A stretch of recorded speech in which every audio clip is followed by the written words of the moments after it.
Salut à tous, très heureux de vous retrouver dans la case docu-réalité de Direct 8 afin de vous proposer un nouvel épisode de la Minute de Vérité. Le but pour nous est de reconstituer scrupuleusement les catastrophes naturelles et de revenir sur les drames commis par la main de l'homme. Nous sommes le 11 mai 1996 quand un avion décolle à destination d'Atlanta aux États-Unis alors qu'un incendie s'est déclaré à bord. Personne ne s'en aperçoit, 9 minutes plus tard, l'appareil s'écrase dans les Everglades, tuant 110 passagers. Voici son histoire, la Minute de Vérité, tout de suite sur Direct 8. Il fait chaud ce jour-là en Floride. Un avion de ligne décolle en direction d'Atlanta, en Géorgie. À son bord, 110 personnes. Mais quelques minutes après le décollage, l'appareil se met à faire de violentes embardées avant de plonger dans les Everglades.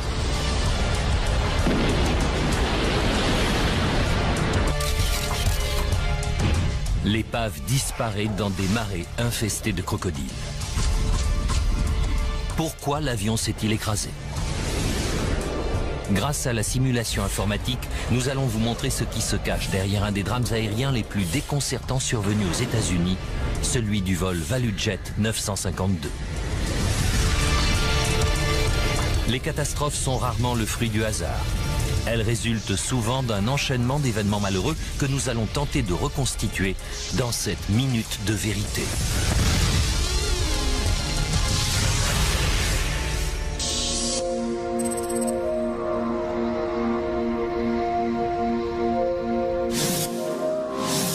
États-Unis, Floride, aéroport international de Miami. 11 mai 1996. Il est 11h30. Jay Smith, 24 ans, est déposé à l'aéroport par son copain Scott Kleiman. Jay rentre chez lui à Montgomery, en Alabama. Salut tes parents pour moi. Le lendemain, c'est la fête des mères et la famille Smith a hâte de revoir Jay, surtout sa maman, Suzanne, qui l'adore. C'est un enfant fantastique. Je n'aurais pas pu avoir de meilleur fils. Il est parfait à tout point de vue. Sur le tableau des départs, Jay repère son vol, le ValueJet 592, qui doit décoller à 13h. Il est arrivé très en avance car la sécurité à ce moment-là est particulièrement contraignante. En effet, les 26e Jeux Olympiques vont bientôt s'ouvrir à Atlanta et le FBI a arrêté des militants d'extrême droite et saisi des stocks de fabrication de bombes artisanales. Il partage la une avec le terroriste islamiste Ramzi Youssef, qui est accusé d'avoir posé une bombe au World Trade Center. Le FBI sait que d'autres membres de sa cellule sont en cavale et qu'ils peuvent frapper à tout moment. Et les avions de ligne constituent une cible de choix. Sue et Ron Carpenter s'apprêtent eux aussi à embarquer sur le vol 592. Ils se sont mariés 3 jours plus tôt sur un paquebot de croisière dans les Caraïbes. Mike, le frère de Sue, est ravi pour eux. Elle n'avait jamais été plus heureuse de sa vie et je crois que c'était aussi le cas de Ron. Ils avaient des goûts communs, ils aimaient passer du temps ensemble, c'était le couple parfait.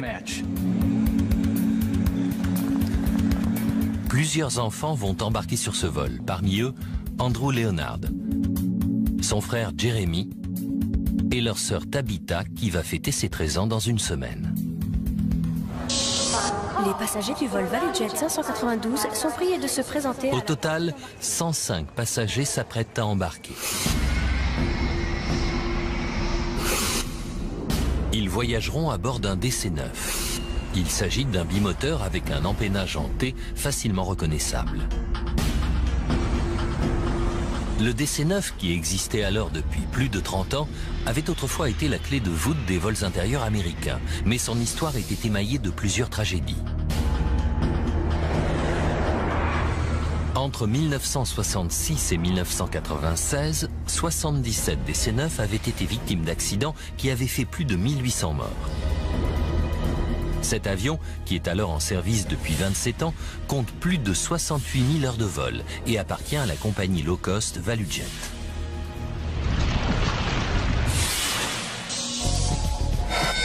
« 13h25. L'hôtesse de l'air Mandy Summers accueille ses passagers. Sa personnalité pétillante lui vaut le surnom de Mademoiselle ValueJet. Elle n'occupe ce poste que depuis quelques mois, mais elle espère avoir bientôt droit à une promotion. Elle savait que ce n'était pas ce qu'elle voulait faire dans la vie. Elle pensait que ce poste serait plus intéressant avant de commencer ce travail. Les agents chargés de la manutention remplissent la soute avant du DC-9 avec les bagages des passagers. 23 kilos de courrier, des pièces d'avion, dont 3 pneus, et plusieurs cartons marqués Comat contenant du matériel appartenant à la compagnie.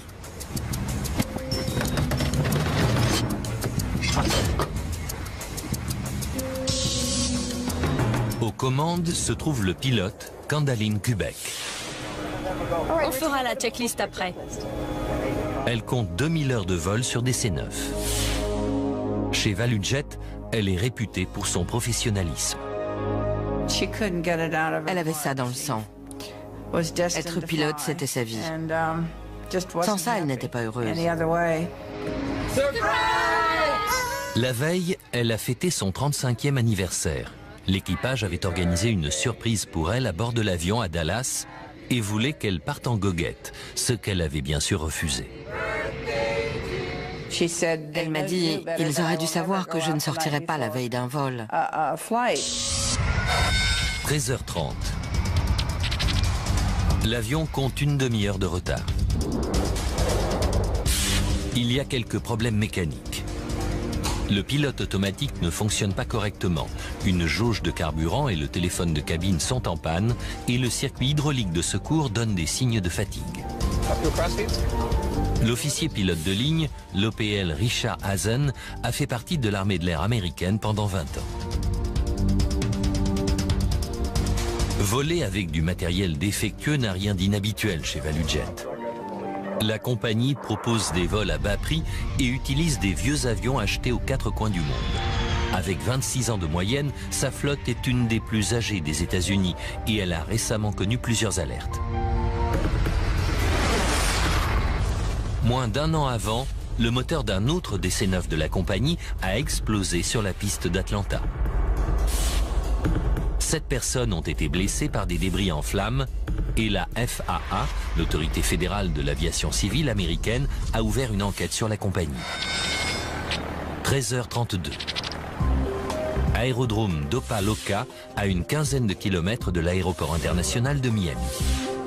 Daniel Mullopt et son ami Rick Delisle s'apprêtent à sortir à bord du Piper Arrow de Daniel.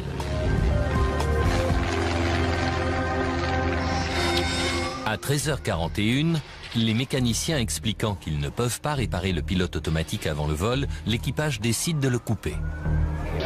Les voyants jaunes signalent des défaillances en gravité et l'avion est donc prêt à décoller. Le pilote et son OPL passent en revue les dernières étapes de la checklist décollage. À 13h44, avec 44 minutes de retard sur l'horaire prévu, le centre de contrôle aérien donne finalement l'autorisation de décoller au vol 592, indicatif critère. Critère 592, autorisé à décoller, piste 7. C'est bon à droite? Oui. Et c'est bon à gauche? L'équipage dirige l'avion de 48 tonnes vers la piste pour y attendre le créneau horaire de décollage.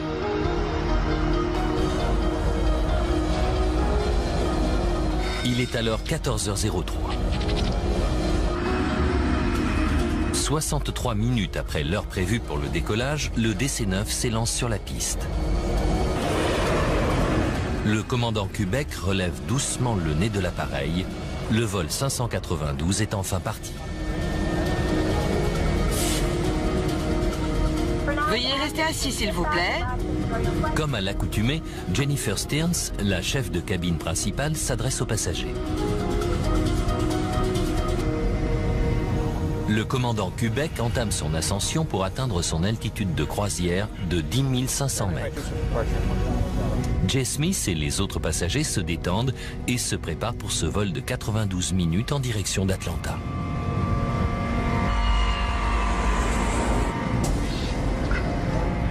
Mais à 14h10, quelques minutes après le décollage, les passagers commencent à sentir de la fumée.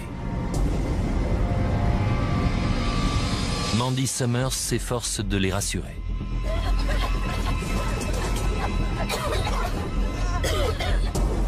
Mais la température monte et la fumée s'épaissit très rapidement. De toute évidence, le vol ValueJet 592 et les 110 personnes se trouvant à son bord ont de gros ennuis.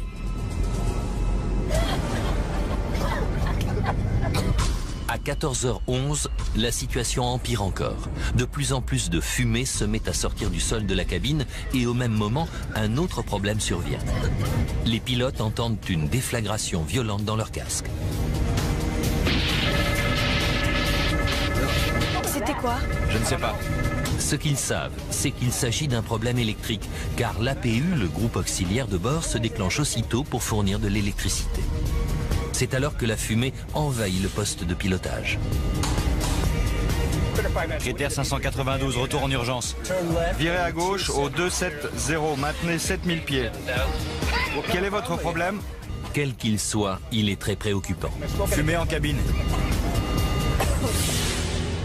À environ 3 km, aux commandes de son avion de tourisme, Daniel Mulhaupt voit un gros avion effectuer un virage. On volait tranquillement et à 10 heures de ma position, j'ai remarqué un avion qui manœuvrait le long du canal. 14h11 minutes 30 secondes. À bord du DC-9, Kandaline Kubek se bat contre son avion. Il semblerait que les commandes ne répondent plus normalement. En cabine, la température continue à grimper. Jennifer Stearns fait alors irruption dans le cockpit et demande pourquoi les pilotes n'ont pas libéré les masques à oxygène des passagers. On a besoin d'oxygène à l'arrière. Impossible. Les pilotes refusent. Comprenant qu'ils n'arriveront pas à rentrer à Miami, ils demandent où se trouve l'aéroport le plus proche. Vecteur de la piste la plus proche. 592, vecteur de la piste la plus proche. De là où il est, Daniel Mulhaupt comprend qu'un drame est en train de se jouer sous ses yeux. L'avion semblait incontrôlable. 14h13. Sur un des canaux, Chris Osceola pêche avec son oncle Sam Nelson. Tous deux remarquent le DC-9. Sam, regarde cet avion. L'appareil passe quelques centaines de mètres au-dessus des deux pêcheurs. Je ne vois ni flamme, ni fumée. Le train est relevé, il fait des manœuvres bizarres. 14h13 minutes 34 secondes. À bord, les passagers et l'équipage ont perdu connaissance.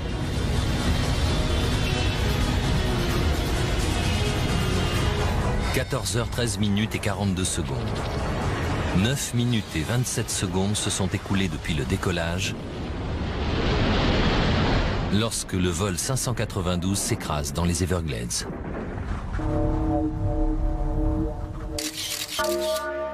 Ces photos prises depuis l'avion de tourisme quelques secondes après l'accident ne montrent qu'une flaque de carburant noirâtre à la surface des marais.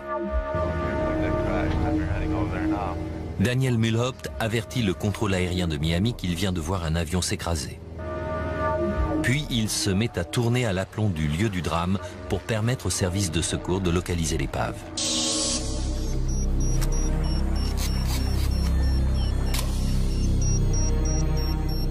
Chris Osceola prend lui aussi des photos.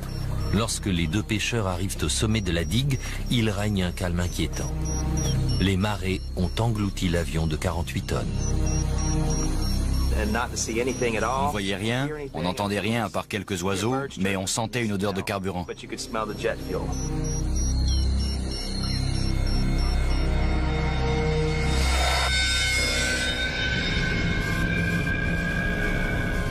Le lieu de l'accident est à 270 mètres de la digue la plus proche et à 14 km de la première route. Les secours, qui ne peuvent donc y arriver que par hydroglisseur et par hélicoptère, découvrent un spectacle horrible.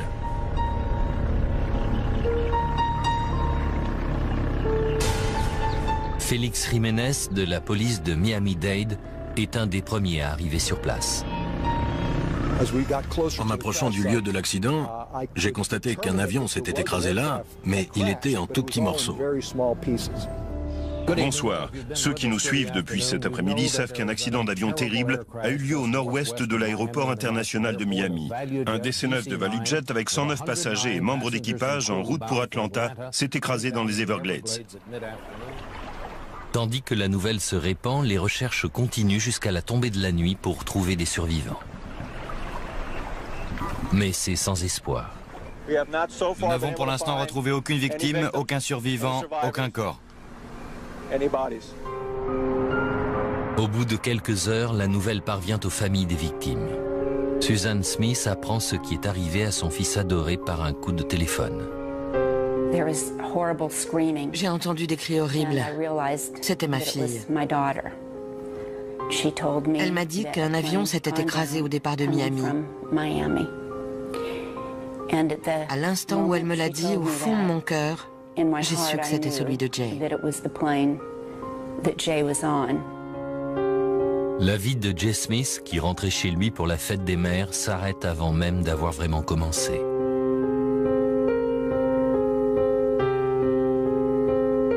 Chez elle, la mère du commandant Quebec, Marilyn Chamberlain, reçoit le même appel téléphonique. Je me suis jetée par terre en tapant des poings par désespoir, en me disant que ça ne pouvait pas être vrai. C'était un cauchemar. Ça ne pouvait pas être vrai.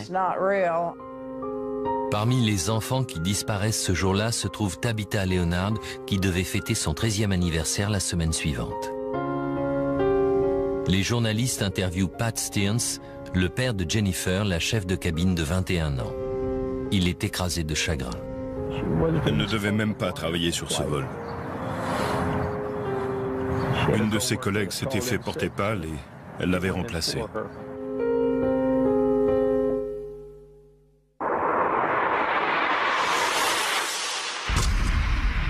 Le désespoir s'accompagne de questions.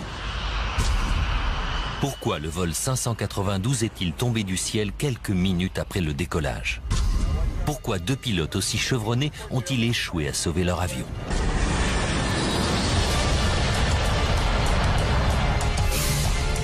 En retraçant le fil des événements qui ont conduit à ce jour fatidique et en analysant en détail l'enquête qui a été faite, nous allons vous révéler ce qui s'est vraiment passé.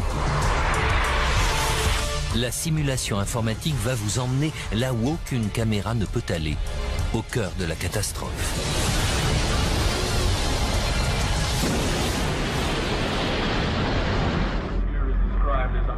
À 1500 km au nord de Miami, à Washington, un expert du NTSB, l'équivalent du bureau d'enquête et d'analyse, apprend la nouvelle. Il a déjà dirigé 2 grandes enquêtes pour le compte du NTSB, mais il sait d'ores et déjà que celle-ci s'annonce comme un défi particulièrement difficile à relever. Je faisais le tour de la maison pour préparer ma valise. Toutes les télés étaient allumées et montraient des prises de vue aériennes de l'accident. Je me demandais, sur un plan professionnel, comment j'allais bien pouvoir mener cette enquête, car je ne voyais aucune épave. Tandis que Greg Feit réunit l'équipe d'urgence, il est filmé au caméscope par un responsable du NTSB. 2 heures seulement après la disparition du vol 592, l'équipe est dans l'avion qui l'emmène à Miami et en route, elle survole le lieu de l'accident. Ce qui lui donne matière à réflexion. Il n'y a vraiment pas grand-chose. Plus de 800 DC-9 étant en service, il est capital de trouver rapidement la cause du drame du vol 592. Mais compte tenu du lieu de l'accident, Greg Feit sait qu'il va devoir reconstituer laborieusement ce qui s'est passé, pièce par pièce. Tous les indices, toutes les preuves qu'on rassemble ont la même valeur, jusqu'à ce qu'un scénario soit étayé par un certain nombre de faits. Dans le marais, le trou mesure 40 mètres de long sur 12 de large. Vêtus de combinaisons spéciales pour se protéger du carburant, les membres de l'équipe de recherche travaillent côte à côte pour passer les eaux saumâtres au peigne fin. Mais ils parviennent à peine à sonder le marais. En effet, sous l'eau se cache une couche de végétation épaisse et enchevêtrée. Les hautes herbes coupent et entravent les hommes qui avancent comme ils peuvent.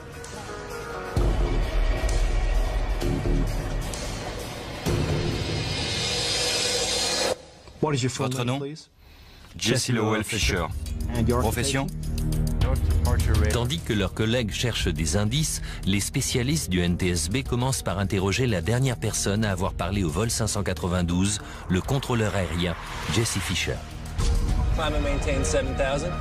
Ainsi, ils apprennent que l'équipage a signalé la présence de fumée à l'intérieur quelques minutes avant l'accident. À l'évidence, on peut en conclure qu'un incendie s'est déclaré à bord. Il fallait donc dès lors définir l'origine d'un feu qui créerait suffisamment de fumée pour que l'équipage non seulement la remarque, mais la signale. Et une réponse vient tout de suite à l'esprit compte tenu de l'histoire récente de ValueJet. Est-ce une répétition de l'accident de 1995? Un problème moteur a-t-il conduit, même indirectement, à la perte d'un deuxième avion en moins d'un an? C'est une perspective qui fait froid dans le dos. À elle seule, cette compagnie utilise 47 DC-9. Souffrent-ils tous du même problème? La vie de milliers de passagers est peut-être en danger. Pour compliquer les choses, les dangers ne manquent pas sur les lieux de l'accident. Les alligators, attirés par l'effervescence inhabituelle, par l'épave et par son contenu, représentent une menace constante. Des hommes armés sont donc déployés pour tenir les prédateurs en respect. Pire encore, les hydroglisseurs et les équipes de recherche remuent la vase. La visibilité sous-marine, qui n'était déjà que de quelques centimètres, tombe à zéro. Le président du NTSB, Jim Hall, fait part de ses problèmes aux journalistes en toute franchise. C'est le site le plus difficile que nous avons eu à explorer. Pour essayer de voir quelque chose, l'équipe fait venir des radars spéciaux. Mais la découverte est décourageante. Sous l'eau se trouve une couche de boue épaisse et en dessous, à 2 mètres de profondeur, c'est du calcaire. Et l'avion s'est désagrégé en milliers de morceaux en percutant la roche.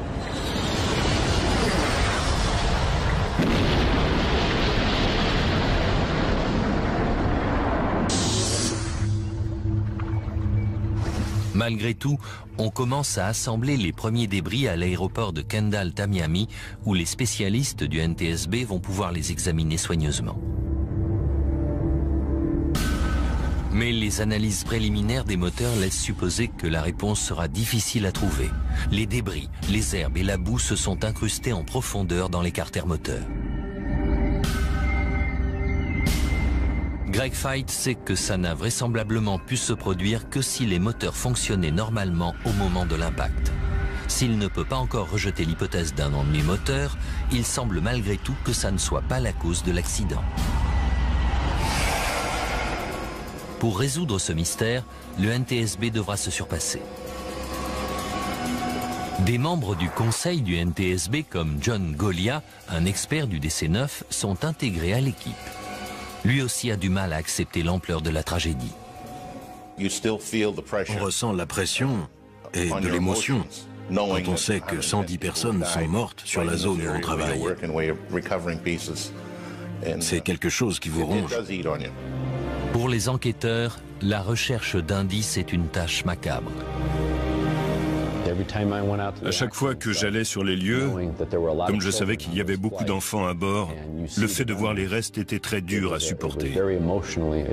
Ça a été très très difficile chaque jour. Petit à petit, les familles et le grand public découvrent l'ampleur de la tragédie. Quand on vit une chose pareille, on est prêt à tout donner pour faire revivre les disparus. Je me souviens des images de l'épave. Elles m'ont miné. J'ai essayé de ne pas pleurer devant ma mère. J'allais dans la douche la nuit pour sangloter. Petit à petit, des tronçons du DC-9 commencent à apparaître dans le hangar. Lentement, les enquêteurs retrouvent, décontaminent et identifient des milliers de fragments. Deux éléments sont censés les aider plus que tous les autres, l'enregistreur de paramètres et l'enregistreur phonique. Mais ces boîtes noires, comme on les appelle souvent, demeurent pour l'instant introuvables. Sans elles, l'enquête aurait été très difficile, car beaucoup de renseignements nous auraient manqué. Malgré tout, l'équipe continue vaille que vaille et découvre que même en l'absence des enregistreurs, l'épave commence à fournir des renseignements des plus utiles. Certains cadres métalliques des sièges ont fondu. Les moquettes et les garnitures intérieures ont presque entièrement brûlé. Dès lors, il est clair que la fumée que Richard Hazen a été le premier à signaler venait d'un brasier capable de faire fondre l'aluminium. Les spécialistes estiment que la température en cabine devait atteindre au moins 815 degrés. Mais même pour un expert du DC-9, l'origine d'une telle fournaise demeure un mystère. Nous savions qu'il y avait eu un violent incendie, mais ce qu'il signifiait et comment il s'était déclenché nous échappait.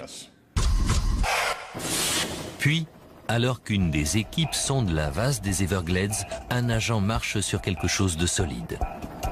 En voici les images.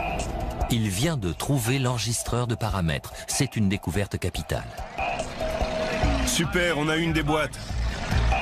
Piétiner ce qu'on cherche n'est pas le meilleur moyen de faire une fouille, mais l'équipe est tout de même satisfaite. Une bonne partie des recherches a été faite ainsi. On marchait sur quelque chose qu'on remontait ensuite. Quelques minutes plus tard, la boîte noire rejoint la terre ferme. On a la boîte. C'est ce qu'on cherchait. C'est l'une des deux. Elle est conservée dans l'eau pour que le mécanisme ne grippe pas et acheminée rapidement jusqu'à Washington pour analyse. Si la boîte a résisté à l'impact, elle va fournir des données techniques capitales concernant le vol, comme la vitesse R, l'altitude et les mouvements de l'avion. Mais surtout, elle va dire si les moteurs de l'appareil étaient tombés en panne.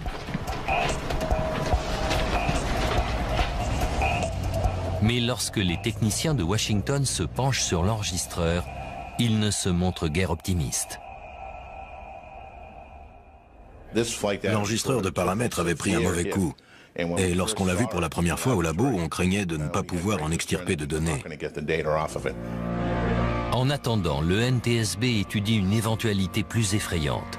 L'incendie s'étant déclaré si rapidement et l'avion étant devenu totalement incontrôlable, on envisage l'hypothèse cauchemardesque de l'attentat. Les États-Unis vont-ils devoir expliquer que des terroristes agissent sur leur territoire? Greg Feit doit impérativement percer le secret du vol 592.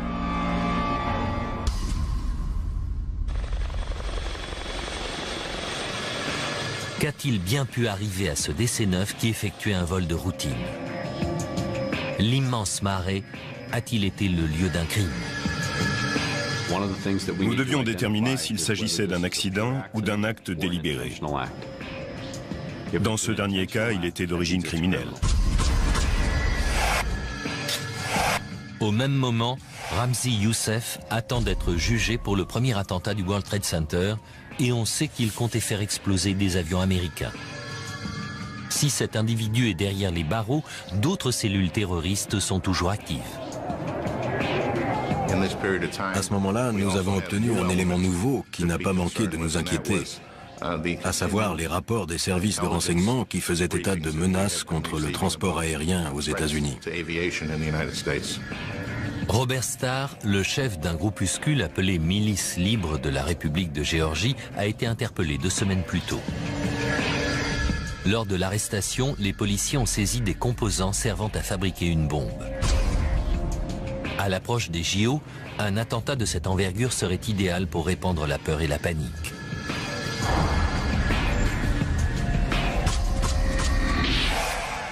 Les enquêteurs du NTSB qui collaborent avec les agents du FBI dépêchés sur les lieux envoient des échantillons prélevés dans le cratère à un laboratoire du Bureau fédéral d'investigation pour qu'on y cherche des traces d'explosifs. Les enquêteurs sont sur les nerfs, mais c'est alors qu'ils franchissent une étape capitale. Après des heures de travail minutieux, les spécialistes du NTSB ont réussi à récupérer les données de l'enregistreur de paramètres. Les indices ne font aucun doute. Il semble que l'avion a souffert de plusieurs problèmes mécaniques et électriques pendant plus de 2 minutes. L'enregistreur de paramètres lui-même est apparemment tombé en panne environ 55 secondes avant le crash.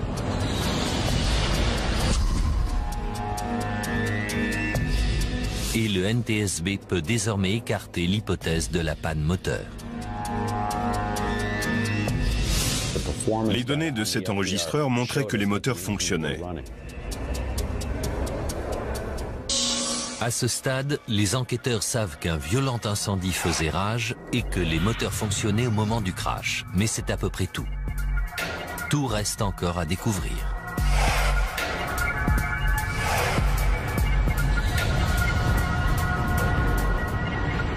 Retrouver la deuxième boîte noire, l'enregistreur phonique s'avère désormais crucial.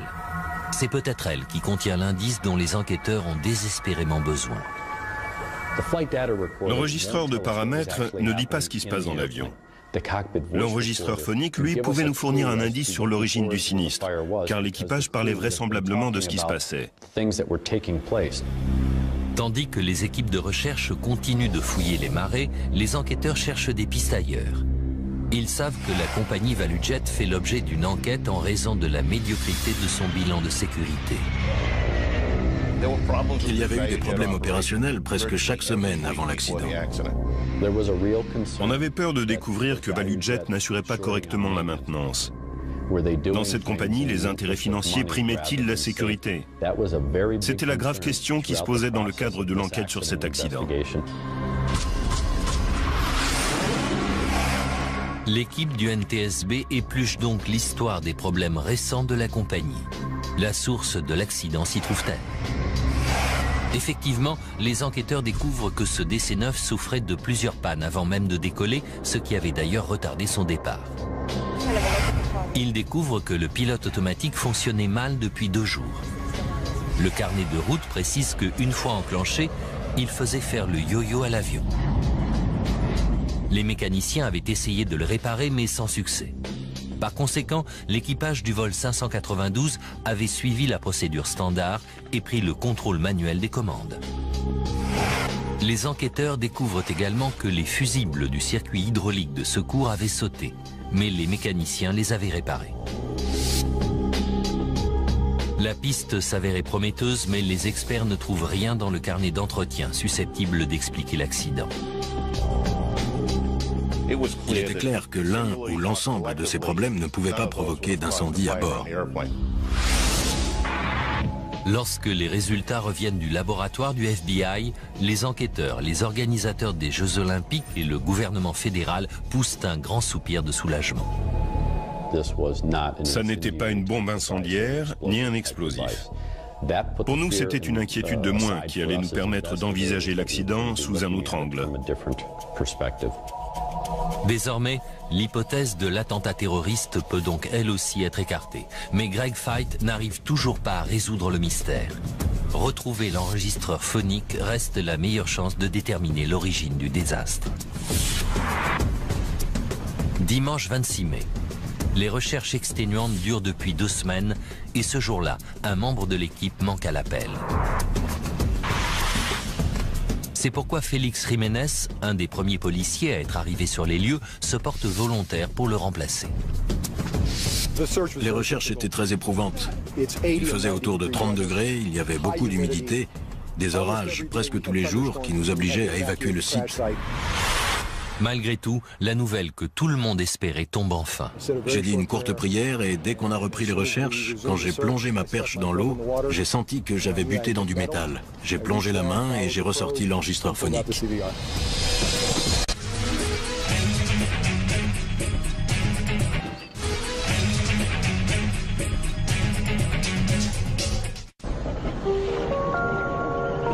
C'est un moment capital pour toute l'équipe. Cet enregistreur apporte un éclairage dramatique sur les derniers instants de l'équipage. Tout d'abord, les enquêteurs découvrent que le commandant Kandaline Kubek et son copilote Richard Hazen ont su qu'il y avait un problème à 14h10, soit 6 minutes après le décollage, lorsqu'ils ont entendu un bruit bizarre dans leurs écouteurs. C'était quoi? Je ne sais pas. C'est un problème électrique. À ce moment-là, l'APU s'enclenche. L'APU s'est déclenchée. On perd tout. C'est un indice de plus. L'APU se déclenche en cas de chute de la puissance électrique. Un court-circuit a-t-il déclenché l'incendie? Après tout, ce DC-9 avait 27 ans et il comptait plusieurs kilomètres de câbles. Un fil électrique défectueux en cabine ou non loin de la cabine a pu provoquer une étincelle. Le problème, c'est qu'il est extrêmement difficile de localiser un court-circuit de ce genre. Mais inspiré par la conversation de l'équipage et les données de l'enregistreur de paramètres, Greg Feit demande à ses collaborateurs d'examiner les vestiges du câblage et les disjoncteurs. L'essentiel du câblage a été très endommagé, voire complètement détruit. Le reste est en petits morceaux dans le hangar. Malgré tout, l'équipe peut peut-être y trouver des indices supplémentaires. Même s'il est rompu en une dizaine d'endroits, ça ne veut pas dire qu'il n'a pas une histoire à nous raconter. Chaque morceau en a une. Mais en dépit des analyses, les experts ne trouvent aucune preuve de court-circuit. C'est une fausse piste de plus à écarter. Il faut donc à nouveau se pencher sur l'enregistreur phonique. On a besoin d'oxygène à l'arrière. Au feu, au feu! Près de 3 minutes avant l'accident, Jennifer Stearns ouvre la porte du poste de pilotage. Il apparaît alors que les passagers ont été les premières victimes de la fumée. Pour Greg Feit, ça signifie que l'incendie s'est déclaré à l'arrière du cockpit. À Kendall, Tamiami, les enquêteurs se concentrent donc dans la zone de la cabine. Et ils font une découverte choquante. Le feu a été si intense dans ce périmètre que le plancher de la cabine a fondu. Y avait-il quelque chose sous les pieds des passagers, peut-être en soute-avant, susceptible de déclencher un incendie? C'est une hypothèse peu plausible. Cette soute, dont le nom officiel est compartiment cargaison de classe D, est totalement hermétique et équipée d'un revêtement ignifugé. Par conséquent, un incendie éventuel doit rapidement s'éteindre de lui-même, privé d'oxygène. Aussi improbable soit-elle, cette hypothèse mérite pourtant vérification. Nous avons repris le manifeste pour voir ce que la soute contenait. Il s'agit de voir s'il y avait quoi que ce soit de suspect.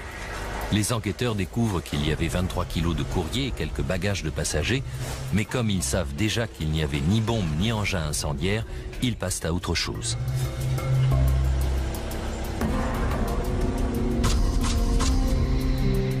Le manifeste fait également état de 2 lots de pièces d'avion, ce qui éveille les soupçons. Il y avait entre autres 3 pneus de DC-9.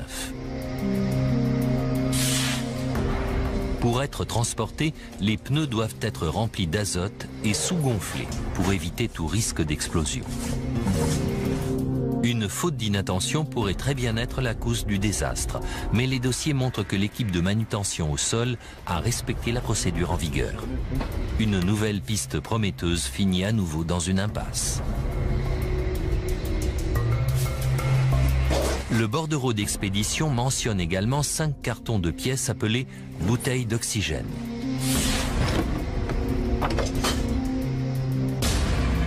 Au départ, l'équipe du NTSB n'y prête guère attention, pensant qu'il s'agit de bonbonnes vides comme celles qui équipent de nombreux autres avions.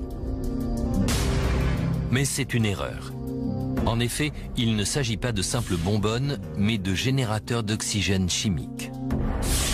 Ce sont des petites bouteilles contenant un mélange volatile et potentiellement dangereux. Et les enquêteurs sont véritablement horrifiés par cette découverte. Ça a changé la complexité et la physionomie de l'enquête. Ces générateurs alimentent les passagers en oxygène en cas d'urgence. Ils sont reliés à un masque à l'aide d'un fil fixé à un percuteur. Lorsqu'un passager tire sur son masque, la goupille se décroche, ce qui déclenche une réaction chimique qui produit de l'oxygène. Or, lorsqu'on utilise cet appareil, sa température peut monter jusqu'à 260 degrés.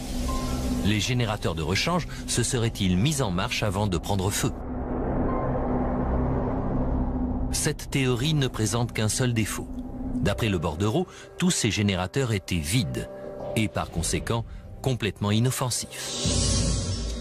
Normalement. Les enquêteurs interrogent le personnel de Cybertech qui assure la maintenance des appareils de ValueJet. Ils découvrent que les générateurs contenus dans les cartons avaient été retirés de 2 McDonnell Douglas MD-82 car ils étaient périmés.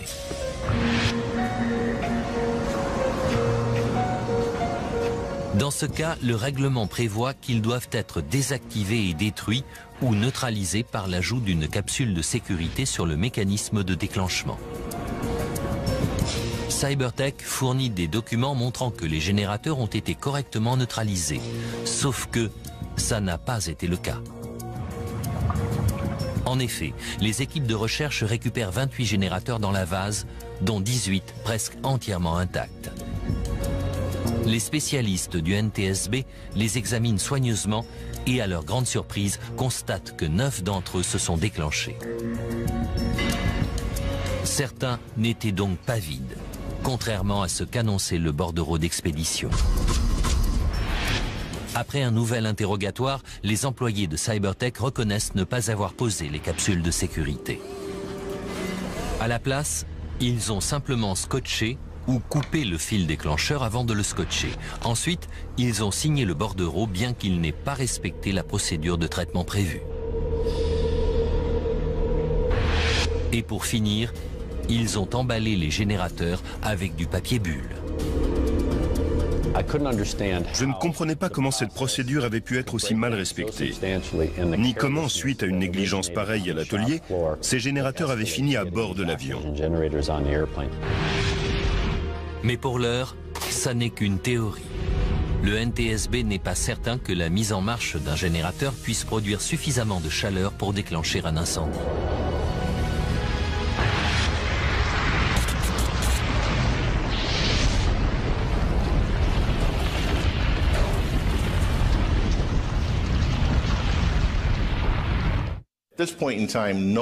À ce moment-là, personne n'avait vraiment compris ce qui se passait lorsque ces générateurs produisaient de l'oxygène.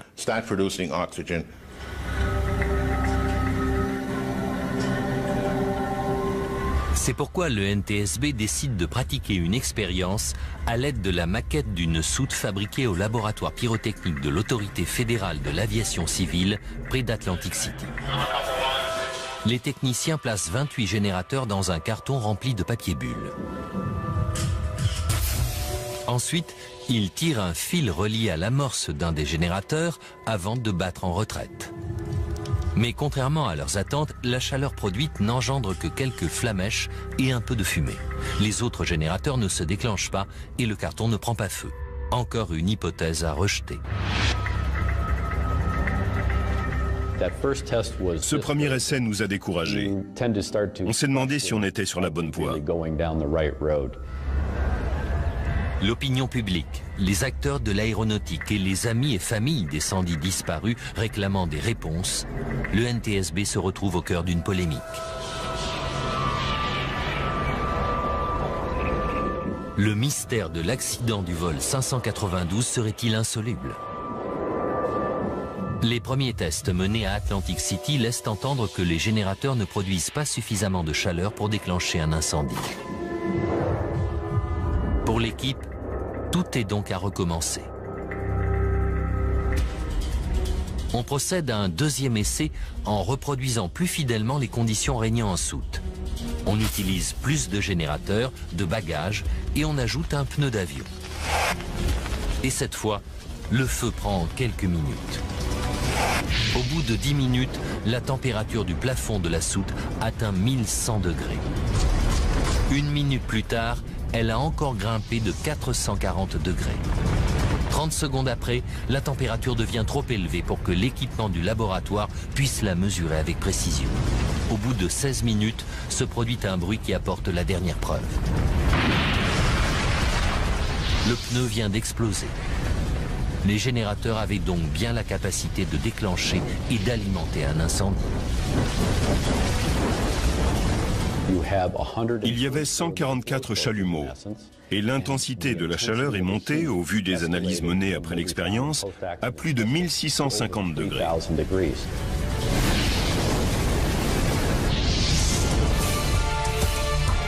Les enquêteurs peuvent désormais reconstituer l'enchaînement des événements qui ont conduit à l'accident du vol 592. Ils savent pourquoi l'incendie s'est déclaré à bord, ce qui l'a alimenté et pourquoi l'équipage a perdu le contrôle de l'avion.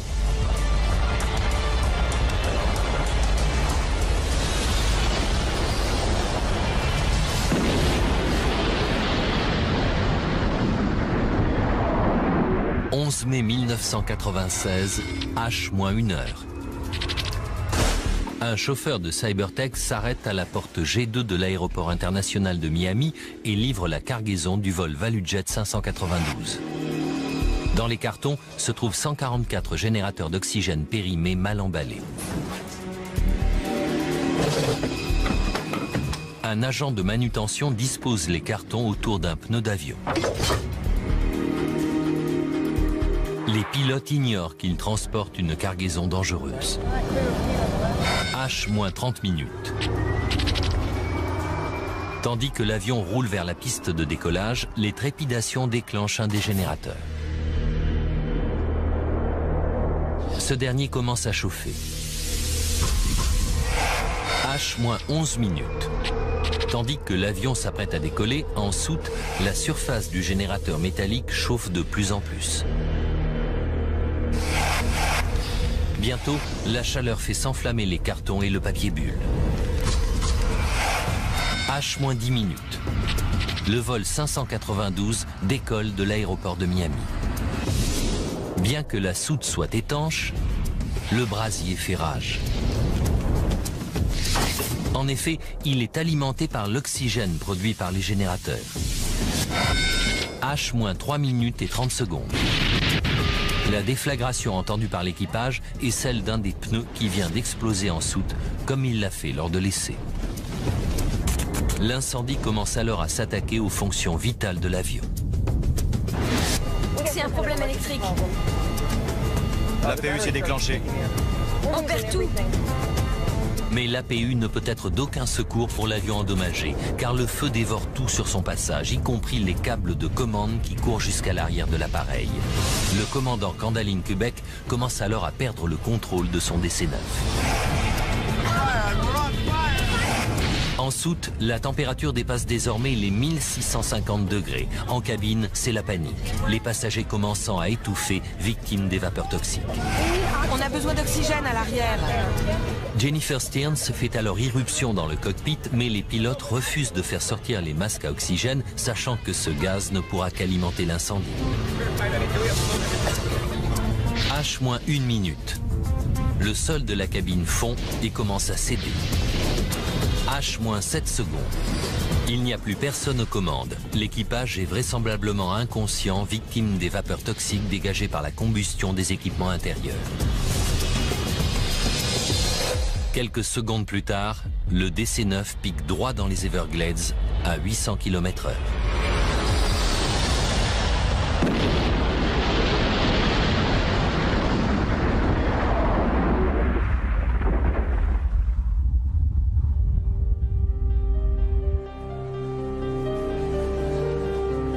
Près de 3 mois après le drame, les familles assistent aux funérailles collectives de 48 des victimes dont les dépouilles sont toutes inhumées ensemble. Seuls 61 cadavres seront identifiés.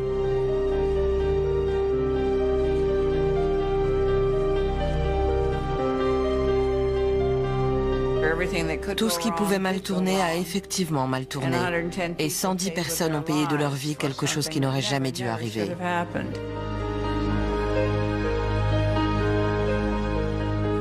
L'amour me manque.